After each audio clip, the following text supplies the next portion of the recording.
Hey Psych2Goers, welcome back to another video. Have you ever wondered whether you're being manipulative? A study on non-Machiavellian manipulation suggests that in order for manipulation to occur, there needs to be a combination of intent and recklessness. Essentially, it's to strategically get someone to do or think something without addressing it directly. What is interesting is that sometimes you can be unintentionally manipulative. This means that you're not aware of how you're influencing someone else's behavior. So, to show you what unintentional manipulation may look like or how you might come across it, here are 5 signs that you may be unintentionally manipulative.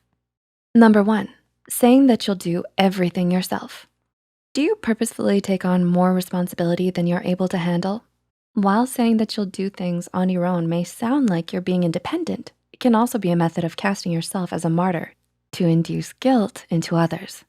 For example, announcing that you'll go and clean the bathroom even though you've cleaned the rest of the house may be a way for you to imply that no one in the house cares enough about you to help. This may end up making others feel guilty even though they were not aware that you needed or wanted any help at all. This is why it's important to think about whether what you're saying is fair and reasonable and whether you can be more straightforward about your needs. Number 2, you make promises a lot. Have you ever promised someone to treat them to a meal at their favorite restaurant in return for a favor, but then don't follow through? Whether it's agreeing to attend your brother's birthday party or assuring a friend you'll go with them to their doctor's appointment. Overpromising is another behavior that New York-based therapist Irina Furstein identifies as manipulative. When you make a promise to someone and don't uphold your end of the deal, this can leave the other person feeling deceived, angry, and less likely to trust you again in the future. Number 3, you give somebody the silent treatment. Did you know that saying nothing can be emotionally coercive as well? Oftentimes, you may feel like the best option during an argument is to say nothing at all. The irony is that this behavior often comes from a place of hurt. New York-based psychotherapist Rebecca Hendricks says people are unknowingly manipulative when they use silence as a weapon. It's an ineffective way of dealing with the hurt. Rather than becoming radio silent, a more effective solution may be to try to communicate to the other person how you feel and allow them to explain their behavior. This can potentially avoid resentments in the future.